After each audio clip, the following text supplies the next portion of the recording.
Shalom, selamat pagi. Bapak Ibu yang dikasih Tuhan, puji nama Tuhan ya. Pagi hari ini kita telah memasuki hari yang baru, hari Senin. Tuhan Yesus memberkati semuanya. Ya, yuk kita doa sama-sama. Bapa Allah Roh Kudus, terima kasih. Tuhan Yesus, terima kasih. Buat setiap kebaikan yang Tuhan berikan buat setiap kami. Pagi hari ini kami ada, Tuhan, semua berkat kemurahan Tuhan. Terima kasih, keadaan kami baik, luar biasa dahsyat.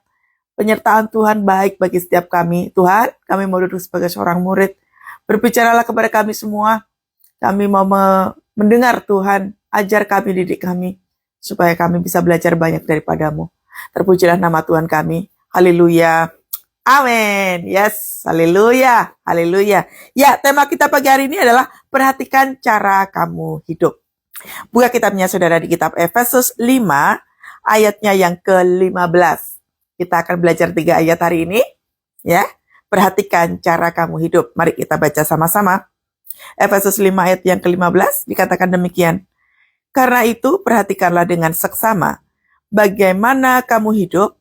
Janganlah seperti orang bebal tetapi seperti orang arif. Dan pergunakanlah waktu yang ada karena hari-hari ini adalah jahat. Sebab itu janganlah kamu bodoh tetapi usahakanlah supaya kamu mengerti kehendak Tuhan. Nah, perhatikan saudara. Karena itu. Nah, diawali dengan kalimat karena itu. Jadi, karena itu artinya tuh udah diwanti-wanti, ada sesuatu hal yang penting, dengarkan ini, hati-hati kalau tidak mendengarkan, bukan jebakan, tapi konsekuensi. Nah, makanya diawali dengan kalimat karena itu. Nah, dikatakan begini, perhatikanlah dengan seksama. Perhatikanlah dengan seksama. Pemahaman yang pertama dari kata ini adalah awasilah dirimu dengan ketelitian. Cara kita hidup itu tanggung jawab. Tuhan menuntut kita untuk belajar bertanggung jawab atas semua kita punya kehidupan. Dari ujung kepala nih sampai ujung kaki, yang kita pikirkan, yang kita ucapkan, yang kita lakukan, masing-masing daripada kita harus bertanggung jawab. Makanya pengertian dari kalimat pergunakanlah waktu yang ada itu, pengertian yang pertama adalah awasilah. Namanya saja awasilah. Berarti namanya awas pakai mata, toh. Nah, pakai mata belajar memprediksi kalau terjadi sesuatu hal. Awasilah hidupmu dengan ketelitian. Penuh dengan kehati-hatian. Awasilah dirimu dengan penuh ketelitian. Contoh, kita hidup waktu kita terima Tuhan Yesus, sudah tentunya harus berbeda sebelum terima Tuhan Yesus, betul? Perilaku kita, perkataan kita, semua sampah kehidupan kita ini nih, seharusnya udah beda, ya udah nggak sama lagi. Makanya dikatakan, perhatikan dengan seksama, yang artinya tadi itu adalah hidupmu itu harus penuh, diawasi dengan penuh ketelitian. Semua dari ujung kepala sini nih, yang kita mau pikirin, kan segala sesuatu sebelum dilakukan harus dipikirin dulu, toh. Kalau nggak dipikirin aja bisa salah, apalagi kalau nggak dipikirin. Makanya dikatakan bahwa engkau harus pelan-pelan mengawasi dengan penuh ketelitian. Kira-kira nih, apa yang akan kita lakukan? Sudah dipikirin belum? Tahu resikonya enggak? Banyak kan daripada kita hidup suka-suka. Apalagi kalau keadaannya dengan alasan kepepet. Kita selalu beranggapan bahwa udahlah lakukan ini aja. Padahal bukan demikian. Segala sesuatunya harus diawasi dengan penuh ketelitian. Mesti hati-hati. Gak sembrono. Karena sekali lagi bahwa cara kita hidup waktu sebelum terima Yesus sama setelah terima Tuhan Yesus harus berbeda. Anda yang dulunya bukan pelayan Tuhan, sekarang melayani Tuhan, ya harus berbeda. Makanya Efesus mengatakan bahwa awasilah dirimu dengan penuh ketelitian. Lalu pengertian perhatikan dengan seksama yang kedua itu artinya begini. Presisi, penuh dengan ketepatan. Nah, presisi atau penuh dengan ketepatan itu artinya begini. Setiap apa yang kita mau ambil, keputusan, jalan keluar, apapun itu yang akan kita lakukan, mesti tepat. Bu, tapi kan ya kadang bisa salah. Gagal, hancur, hilang, semua orang pasti akan mengalami. Efesus mengajarkan kepada kita agar supaya apa toh? Menggunakan pikiran kita ini loh. Ayat firman Tuhan di Efesus 5 ini, kita menggunakan pola pikir yang benar. Kalau tadi itu pengertian yang pertama tadi itu adalah mengawasi hidup dengan penuh ketelitian, sekarang mesti presisi, tepat. Kalau kita mau pinjam uang di bank, hitungannya mesti tepat. Pemasukan kita berapa, pengeluaran kita berapa, kira-kira kalau pinjam segini, bisa bayar atau enggak. Nah, itu ketepatan. Ngitungnya mesti benar. Jangan hanya berpikir bahwa udahlah pinjam aja dulu, toh rezeki juga nggak kemana, toh nanti bisa bayar utang. Nah, itu artinya tidak menggunakan pemikiran yang tepat. Sembrono asal bicara. Kalau kita mengatakan bahwa udahlah beli aja, kita dapat berkat gitu ya, dapat bonus misalkan. Udah, kita beli aja ini, toh bulan depan juga pasti dapat lagi. Nah, itu artinya kita tidak menggunakan pemikiran yang tepat. Karena sekali lagi di kitab Efesus tadi dikatakan bahwa perhatikan dengan seksama. Jadi jangan pernah menyalahkan Tuhan. Tuhan tidak pernah salah. Kitanya sendiri yang seringkali tidak menggunakan pemikiran yang benar. Makanya kitab Efesus ini mengajar kepada kita, mengajak kita pagi hari ini, gunakan logika berpikir kita dengan benar. Lalu pengertian berikutnya adalah kehati-hatian dengan sungguh-sungguh. Kalau tadi itu teliti, lalu kemudian presisi, sekarang mesti hati-hati. Kalau mau marah sama orang, hati-hati.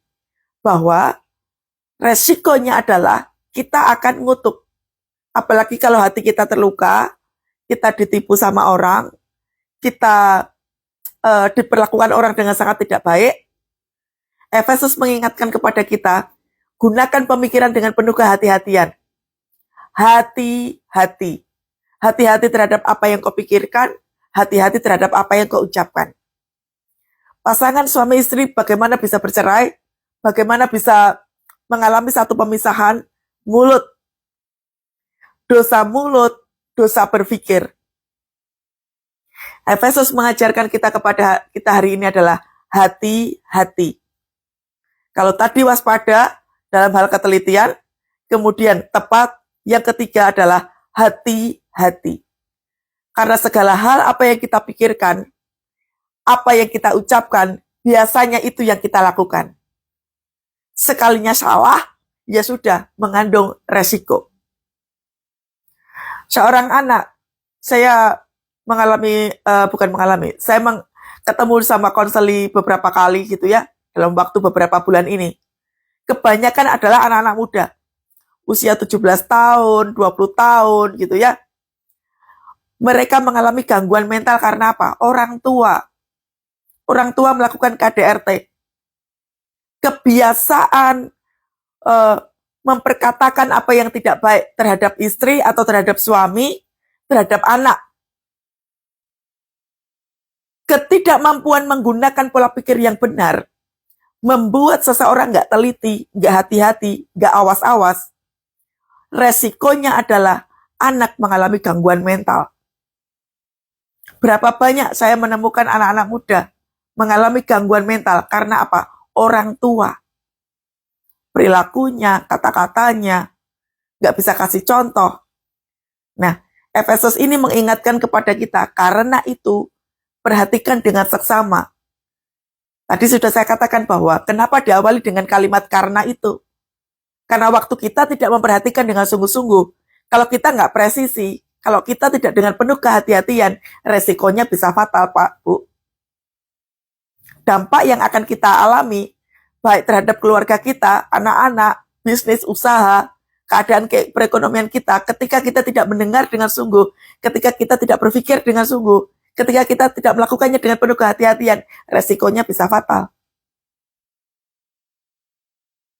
Ketika resikonya sudah fatal, kita baru memulai berdoa.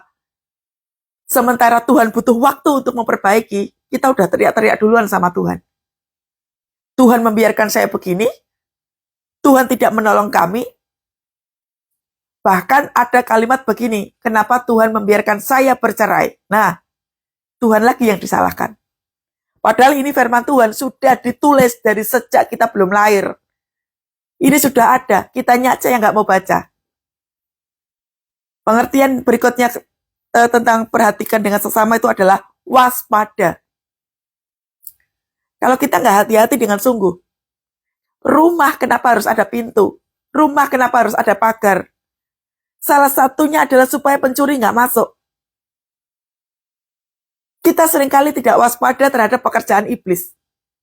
Kita menganggap bahwa ya keluarga sudah bahagia, udah enak, punya ini, punya itu, udahlah nikmati aja. Kita tidak waspada terhadap serangan si jahat. Iblis itu menyerang membabi buta, tapi kita menganggapnya sepele. Gak pernah doa, gak pernah pujian penyembahan, apalagi baca firman Tuhan. Itu merupakan sasaran empuk buat si iblis untuk apa? Menyerang habis-habisan. Kalau udah chaos banget, udah hancur banget, kita baru mulai doa. Kalau udah ditipu sama orang, kalau udah mengalami kehancuran, kalau udah mengalami bangkrut, kita baru memulai berdoa.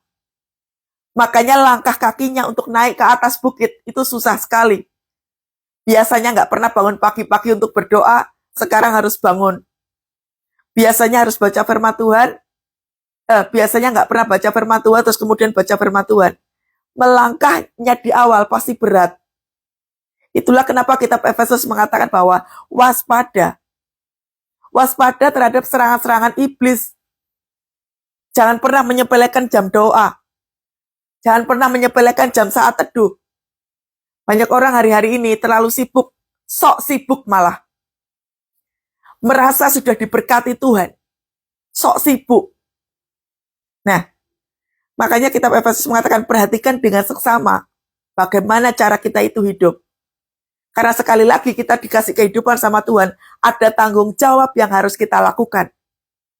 Pengertian berikutnya mengenai kata perhatikan dengan seksama itu artinya membedakan hidup antara terang dan gelap.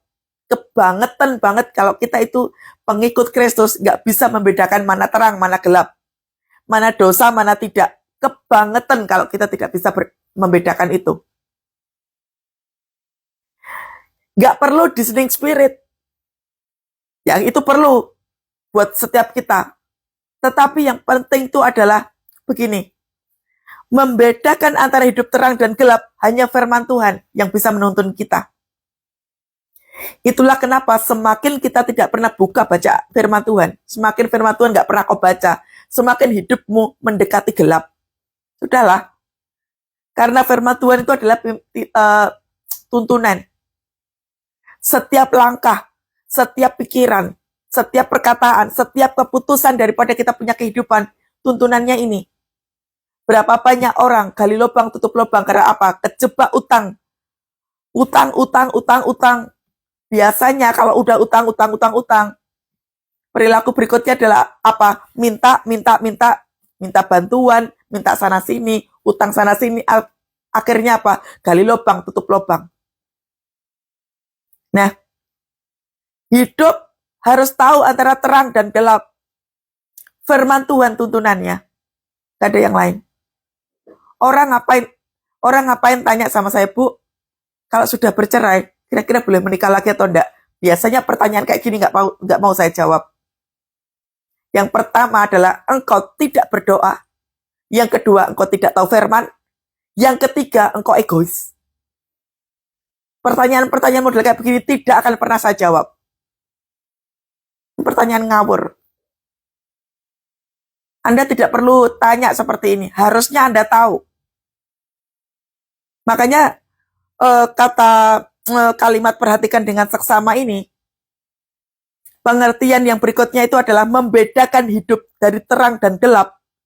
Kalau kitanya sendiri nggak bisa kasih contoh dalam kehidupan kita, di dalam keluarga kita, jelas hidup kita gelap. Orang datang ke gereja masih telat. Orang di gereja masih mainan HP. Engkau datang dengan keluargamu, enak-enakan main HP. Engkau hidup dalam gelap. Sudah pasti hidupmu tidak waspada. Sudah pasti engkau tidak melakukan dengan ketepatan. Sudah pasti resikonya adalah jangan salahkan kalau istri melakukan itu. Jangan salahkan kalau suami melakukan hal yang sama. Lebih parahnya, jangan salahkan anak kalau melakukan hal yang sama persis seperti yang dilakukan oleh orang tuanya. Makanya para orang tua engkau harus dengar baik-baik. Memperbaiki anak dari pola kehidupan yang salah itu jauh lebih sulit. Saya butuh waktu berbulan-bulan, bertahun-tahun untuk bisa membantu anak-anak pulih hatinya, pulih kondisi hatinya, hidupnya, gambar diri, hati bapa, luka batin. Butuh waktu yang lama untuk memperbaiki itu. Makanya kalau mulai hari ini engkau nggak pakai firman Tuhan sebagai tuntunan kehidupan, sudah jelas engkau tidak akan pernah tahu mana gelap, mana terang. Pengertian perhatian dengan seksama berikutnya adalah berjalan dalam kehendak Tuhan. Kalau mau berjalan dalam kehendak Tuhan, kita seringkali menggunakan kalimat begini. Tuhan, aku serahkan seluruh hidupku kepadamu. Kalimatnya sepertinya benar, tapi pada kenyataannya kita nggak menyerahkan kehidupan dengan sepenuhnya. Kita berdoa minta sama Tuhan, Tuhan, aku pokoknya serahkan kehidupanku kepadamu, seolah-olah benar. Tapi engkau nggak mau bertanggung jawab terhadap apa yang kau hidupi. Firman Tuhan nggak kau hidupi. Disuruh mengampuni, tidak mau mengampuni. Saya tuh tiap kali ada orang konseling sama saya, kalau saya minta ibu mesti mengampuni, bapak mesti mengampuni, selalu menolak. Ya sudah, kalau Anda menolak mengampuni, saya bisa apa? Nggak mau saya mendoakan. Saya tidak akan pernah mau mendoakan orang yang keras hati, nggak punya kasih, nggak punya cinta Tuhan, nggak pernah mau berubah. Buat apa kita hidup penuh dengan sampah? Perhatikan loh, Efesus ini kan tadi dikatakan apa toh? Perhatikan dengan seksama. Tidak mau mengampuni itu salah satunya juga itu. Kalau kita tidak penuh dengan ketelitian, nggak tepat berpikir, kalau kita nggak waspada, maka waktu kita berkeputusan, saya tidak pernah mau mengampuni, ya sudah. Percuma juga engkau berdoa. Percuma juga engkau baca firman Tuhan, apa yang kau baca? Firman Tuhan tidak bisa kau pilih-pilih. Firman Tuhan mesti taruh ada di dalam kepala ini. Ya, perhatikan dengan seksama. Pengertian berikutnya itu adalah berjalan dengan discernment rohani yang tajam. Nah, kita belajar bagaimana membedakan roh. Karunia membedakan roh itu kita minta sama Tuhan. Pentingnya kita belajar dalam doa, pujian, penyembahan. Kita akan beroleh karunia discerning spirit, yang artinya kita bisa membedakan roh. Ini Tuhan, ini iblis, ini serangannya apa yang harus kita hancurkan, apa yang harus kita doakan. Contoh, ketika keluarga kita mengalami satu kehancuran, katakanlah seperti beberapa bulan ini, saya ketemu dengan konseli anak-anak muda. Kalau sudah tahu anaknya, contoh, anaknya terikat game online, pornografi. Bukan anaknya yang harus bertobat. Orang tuanya yang terlebih dahulu harus bertobat. Bagaimana anak bisa terikat pornografi? bisa terikat narkoba, bisa free sex, orang tua pasti turut andil anak itu bisa seperti itu. Banyak alasannya. Orang tua yang gak unity, orang tua yang hidupnya juga sama, kutuk keturunan yang pernah terjadi. Nah, orang tua yang terlebih dahulu yang harus mengalami pertobatan. Makanya Efesus minta supaya penuh dengan kehati-hatian, penuh dengan waspada, presisi tadi ya, tepat. Tahu membedakan mana terang, mana gelap. Orang tua terlebih dahulu lakukan ini. Baru engkau akan bisa melihat anak-anakmu pulih. Ya, perhatikan dengan seksama bagaimana kamu hidup. Jadi sudah paham ya, perhatikan dengan seksama tadi, awasi hidup, waspada, mampu membedakan terang dan gelap, berjalan dalam kehendak Tuhan, berjalan dengan discerning spirit yang tajam. Bagaimana kamu hidup, janganlah seperti orang bebal. Nah, sekarang kita jelaskan dulu. Apakah arti bebal? Hati-hati dengan spirit kebebalan. Spirit kebebalan ini sering ada pada kita. Ketika kita tidak penuh dengan kehati-hatian menjalankan tugas, menjalankan tanggung jawab kita sebagai seorang anak Tuhan, sebagai seorang murid. Karena sekali lagi, cara kita hidup, tanggung jawab. Cara kita berkata-kata, cara kita berpikir, tanggung jawab. Yang pertama, pengertian pertama, itu adalah bodoh secara rohani. Ngerti firman, sudah jadi Kristen, pengikut Kristus, sudah melayani Tuhan, tapi tetap aja melakukan dosa. Itu artinya bodoh secara rohani. Alkitab mengatakan bebal. Sebenarnya kata bebal itu tuh lebih kasar, saudara. Di atasnya bodoh. Ngerti firman, tapi nggak melakukan. Seperti tadi yang saya katakan, ketika engkau susah mengampuni, ketika engkau sulit untuk bisa menerima, engkau nggak mau mendoakan, Alkitab katakan bebal, bodoh. Saya katakan, bodohlah orang yang seketika itu marah. Nah, bukan Kathy yang bilang, bukan pula dengan situasi. Waktu kita mengatakan, engkau nggak tahu sih situasinya, engkau nggak tahu sih apa yang saya rasakan. Alkitab sudah ajarkan bahwa ada resiko, ada dampak yang mungkin bisa berat ketika kita tidak melakukan. Nggak perlu ngutuk. Alkitab sudah ada. Bodoh secara rohani. Pengertian bebal yang kedua itu artinya begini. Tidak mampu membedakan mana yang baik dan mana yang jahat. Kita berpikir bahwa ngutuk orang itu biasa. Orang bangga terhadap dirinya sendiri. Hati-hati loh. Saya itu kalau udah ngutuk, saya kalau udah marah, itu bisa kejadian. Banyak orang terlalu bangga dengan itu. Padahal perilaku seperti itu, maaf sekali. Itu perilaku setan. Iblis suka ngutuk. Iblis suka ngata-ngatain orang. Iblis doanya selalu jelek. Kalau kita merasa diri kita menderita, kita minta kepada orang lain, kita berdoa supaya apa? Supaya kehidupan orang lain jauh lebih menderita. Itu kan pikiran-pikiran iblis. Itulah kenapa firman Tuhan katakan berdoalah senantiasa. Itulah kenapa Tuhan ajarkan kepada kita bahwa mengampuni itu 70 kali 7 kali. Karena engkau kalau tidak melakukan itu, yang ada adalah pola pikirmu salah, cara engkau berbicara udah pasti salah, tindakanmu makin salah. Selalu ada konsekuensi. Setiap apa yang kita pikirkan, apa yang kita lakukan.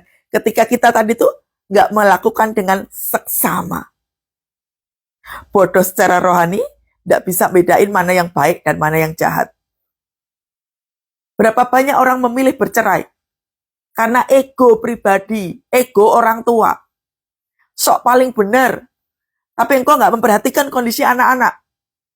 Makanya jadi konselor kayak saya gini.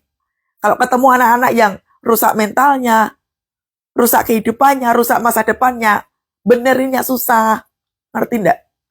Anak itu kalau udah sekalinya luka sama orang tua, mau ngobatinya susah.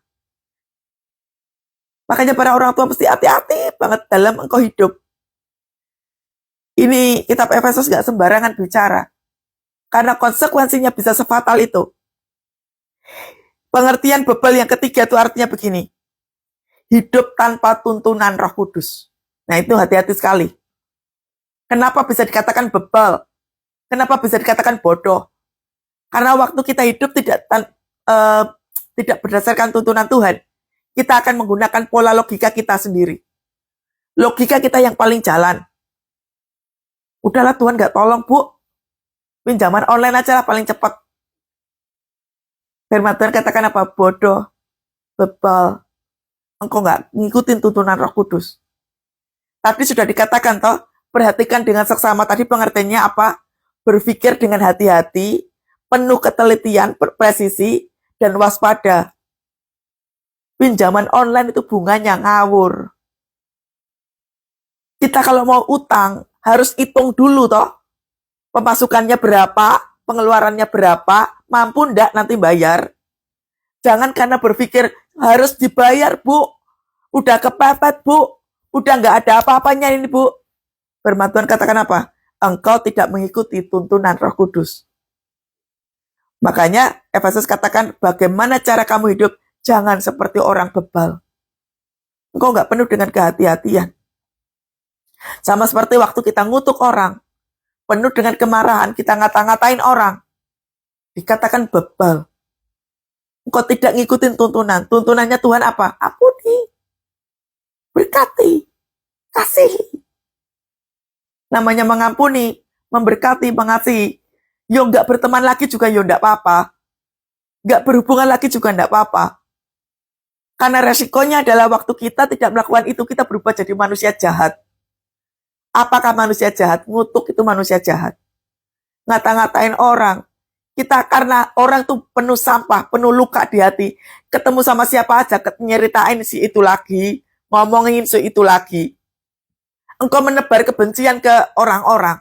Itu jahat. Makanya firman Tuhan selalu tepat. Presisi. Efesus sudah ingetin, penuh dengan kehati-hatian, waspada sama mulut. Jangan pernah mengatain anak bodoh. Jangan pernah mengata-ngatain bodoh, nggak bisa, nggak sanggup, nggak mampu, kere, tanggal tua. Nah ini perkataan-perkataan yang nggak ada tuntunan Roh Kudus, tidak tahu membedakan baik dan jahat, nggak tahu firman. Nah, ini lebih parah lagi tuh. Tahu firman tapi nggak melakukan. Tahu firman tapi nggak ngikutin tuntunan. Makanya jadinya bebal. Pengertian bebal berikutnya adalah nggak pikir panjang. Hidup tanpa arah. Mabok-mabokan. Ya. Masih pakai narkoba. Kalau stres, maaf. Kalau Anda lagi ribut sama pasangan, cari pasangan yang lain. Dengan alasan, saya stres, Bu. Saya harus ngerokok. Saya harus minuman-minuman keras. Saya harus selingkuh. Saya harus nonton film porno. Saya harus melakukan ini. Bebalnya setengah mati. Gak usah ngomong tentang hidup tanpa arah. Bebal banget. Yesus mati di kayu salib buat siapa? Buat kita, bukan? Kalau perilaku kita itu masih, maaf sekali, murah. Sudah murah, murahan lagi. Apa yang akan terjadi? Firman Tuhan sudah katakan dengan penuh kebenaran. Perhatikan dengan seksama. Supaya cara kita hidup itu nggak sembrono. Karena segala sesuatu yang dari atas aja udah salah, maka perilaku kita ke depannya udah pasti salah. Ya, jadi bebal itu adalah spirit kebebalan. Tubuh, jiwa, dan rohnya nggak punya arah dengan benar. Karena itu perhatikanlah dengan seksama, bagaimana kamu hidup, janganlah seperti orang bebal, tetapi seperti orang arif. Pengertian pertama dari arif itu adalah kebalikan dari bebal tadi itu, bijaksana. Pentingnya kita hidup dalam hadirat Tuhan.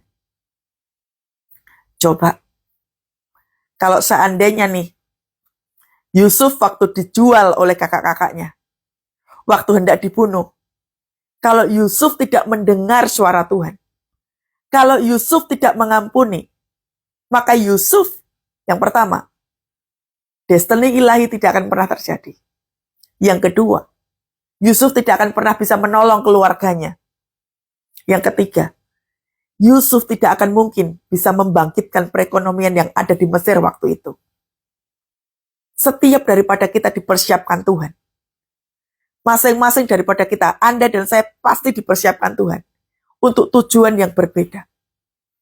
Kalau cara kita hidup nggak arif, tadi itu berarti kalau nggak arif berarti apa? Bebal. Kalau kita nggak seksama cara kita hidup, maka agenda Tuhan tidak akan pernah terjadi dalam hidup kita. Kita yang seharusnya dipersiapkan Tuhan untuk melakukan A, karena kita jatuh terus dalam dosa, jatuh bangun, itu terus muter-muter itu aja dosanya.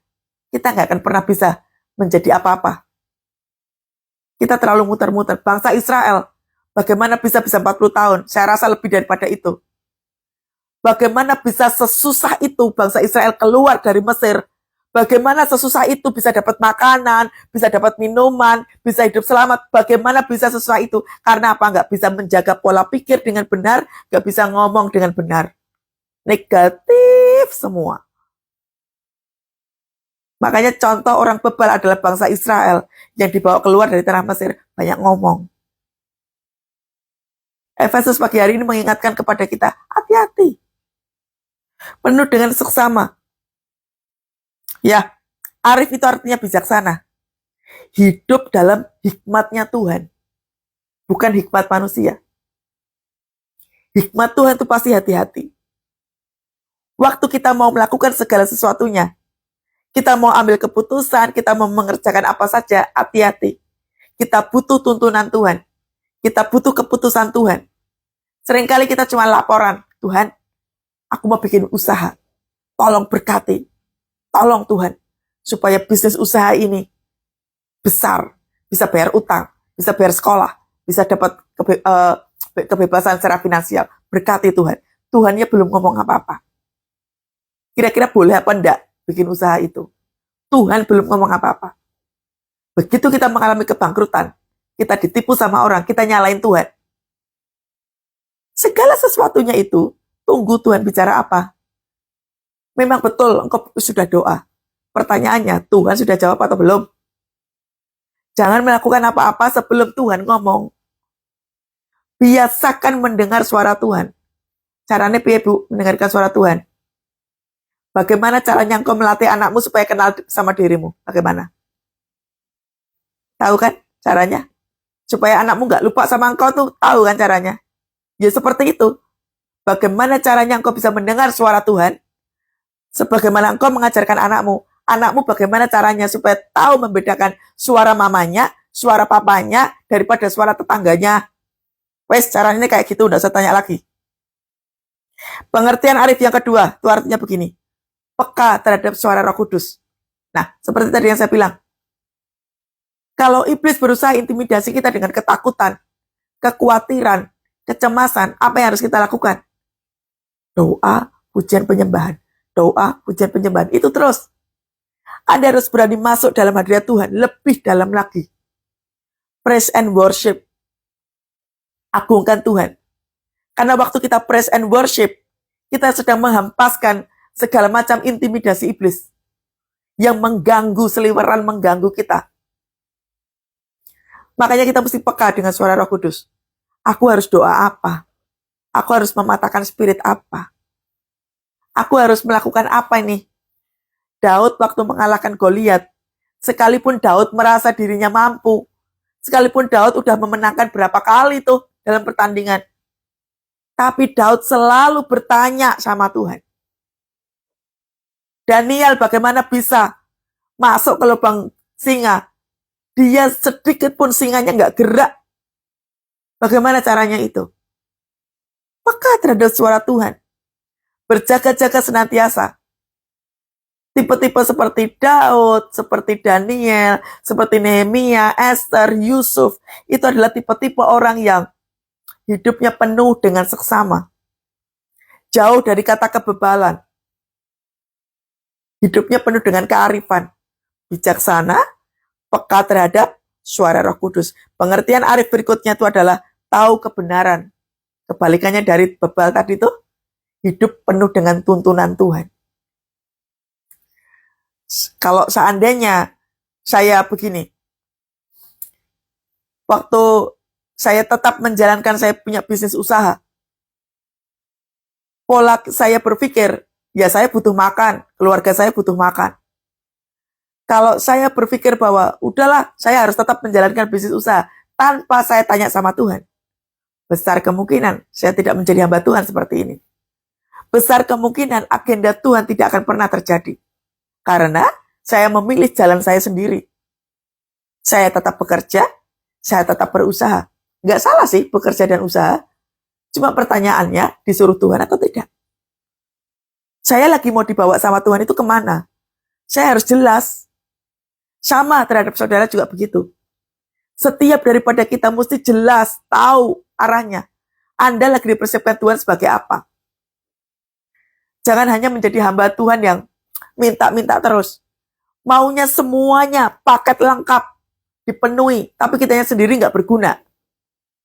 Nah, kan kita harus tahu tujuannya kita punya kehidupan itu apa. Berikutnya, yang terakhir, kata arif artinya berjaga-jaga penuh dengan waspada. Namanya aja berjaga-jaga, berarti lawan kita itu siapa toh? Iblis dan diri sendiri.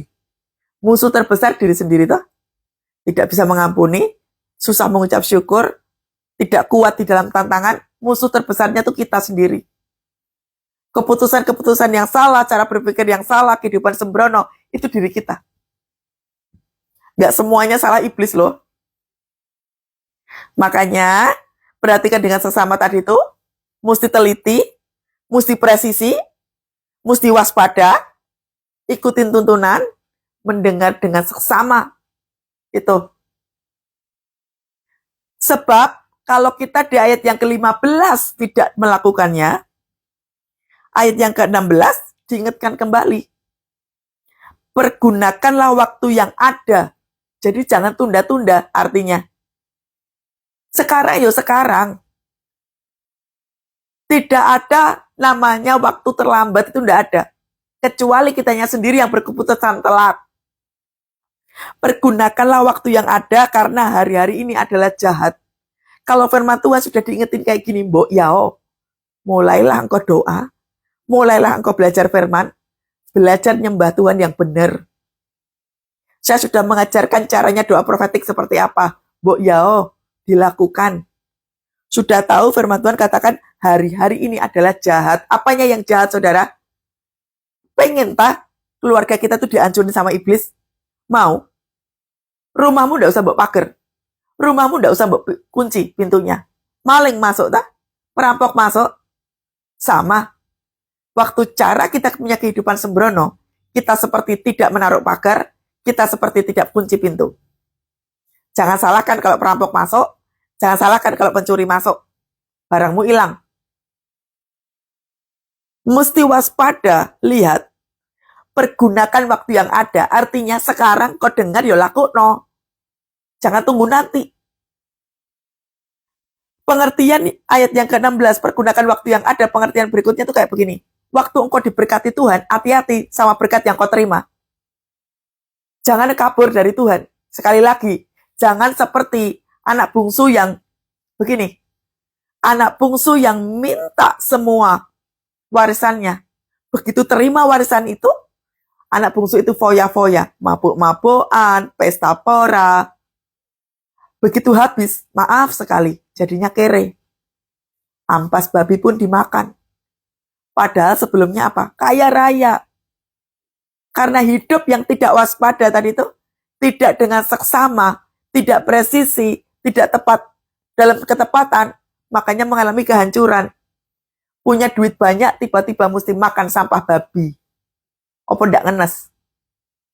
Jangan tunggu hidupmu ngenes, baru kau datang kepada Tuhan. Ayat yang ke-16 itu adalah waktu sekarang. Buka telinga lebar-lebar.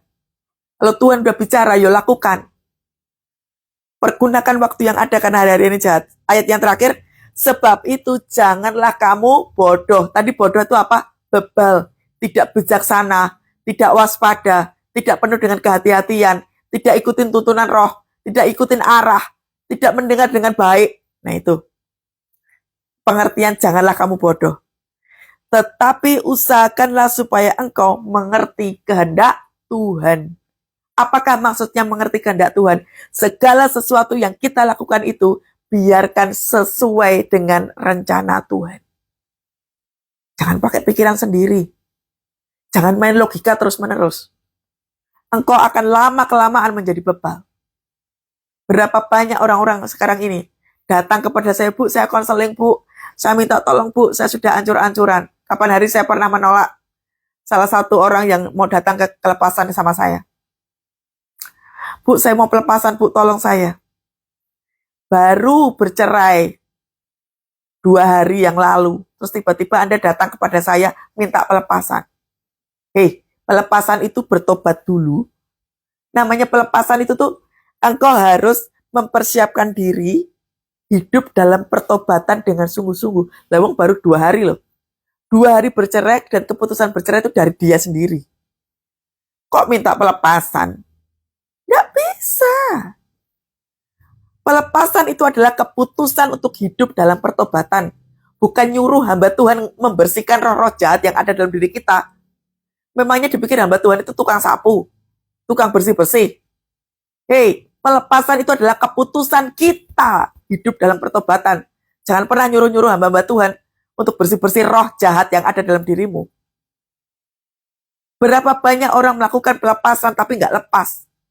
Karena inilah, nggak memperhatikan dengan seksama cara hidup. Buat apa kok ikut pelepasan kalau hidupnya masih tetap aja? Masih tetap dosa, masih tetap pikirannya nggak baik, masih tetap omongannya kasar, percuma. Itu bikin lelah hamba Tuhan.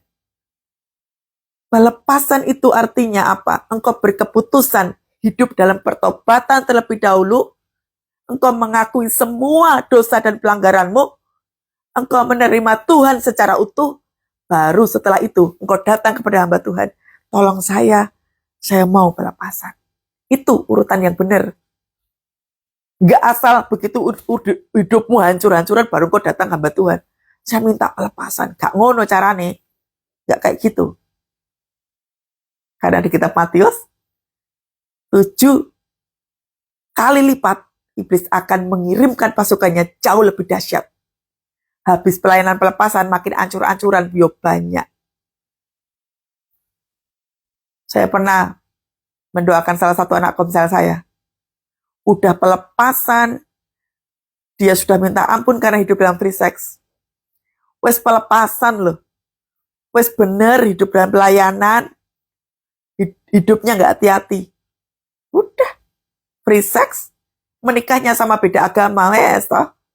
Itu loh yang dimaksud dengan pasukan 7 kali lipat dari iblis datang untuk menghancurkan hidup seseorang. Jadi jangan pernah salahkan hamba Tuhan. Loh ini pelepasannya kok enggak bersih. Bukan enggak bersih. Engkaunya sendiri yang hidupnya enggak bijaksana. Enggak arif. Enggak penuh dengan kehati-hatian. Tidak penuh dengan seksama. Hidup yang ngawur. Karena sekali lagi kekristenan itu bicara tentang apa ini loh. Perhatikan dengan sesama. Hidup yang tidak bebal. Hidup yang enggak ngawur. Waspada. Penuh dengan ketelitian. Presisi. Dengar tuntunan Tuhan. Hidup penuh dengan arah. Ya, waktunya sudah gak lama lagi. Mari gunakan waktu yang ada. Jangan karena punya masalah Anda baru datang kepada Tuhan. Jangan baru punya masalah, engkau baru memulai berpuasa. Jangan tunggu anakmu ancur-ancuran baru engkau mulai doa. Jangan tunggu keadaan perekonomianmu ancur-ancuran baru engkau mulai berpuasa. Kalau engkau mendengar hari ini, jagalah kehidupanmu dengan baik-baik. Mulai pasang pagar, mulai pasang pintu, kunci rapat-rapat. Selamatkan keluarga, selamatkan hidupmu, selamatkan perekonomianmu, selamatkan bisnis usahamu, selamatkan pekerjaanmu. Sebab hari-hari ini adalah bodoh dan jahat. Jangan pernah ikut pemikiran orang dunia. Ikuti tuntunan Tuhan. Amin. Udah, selesai. Mari. Kehidupan adalah keputusan. Anda yang berbuat keputusan. Karena sekali lagi, kehidupan yang kita punya, kita bertanggung jawab untuk mengelolanya. Apa saja. Keluarga kita itu adalah berkat, kita bertanggung jawab. Keuangan itu adalah berkat, kita juga bertanggung jawab. Kesehatan itu juga berkat, kita harus bertanggung jawab. Ya, posisi pekerjaan, bisnis usaha itu juga berkat, kita harus bertanggung jawab terhadap apa yang sudah kita minta sama Tuhan. Amin. Ayo kita doa sama-sama. Oh, rapa syikir ala wala wala wala. Oh, ya ala wala wala wala wala wala wala wala. Syikirana mata karala wala wala wala wala wala wala. Yesus, Yesus, Kau berarti bagiku. Oh Yesus, Yesus, Kau segalanya bagiku. Ayo panggil namanya, saudara. Yesus, Yesus, Kau berarti bagiku.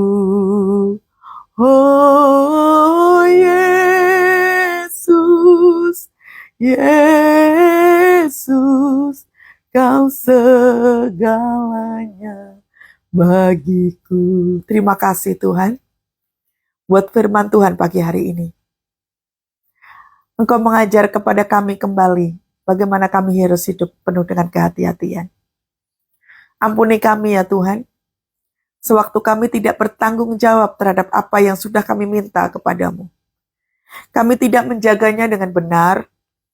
Kami banyak salah Tuhan. Ampuni kami. Ampuni kami. Coba pagi hari ini ya Tuhan. Sebagaimana kami dengar pagi ini, kami mau melakukannya sekarang. Kami mau lebih intim dengan Engkau. Kami mau lebih tekun di dalam doa pujian penyembahan.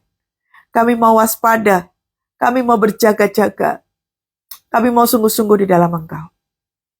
Sekali lagi terima kasih buat berkat keluarga, berkat keuangan, berkat kesehatan, berkat bisnis usaha, berkat pekerjaan, berkat kondisi kehidupan kami, pelayanan kami. Terima kasih Tuhan.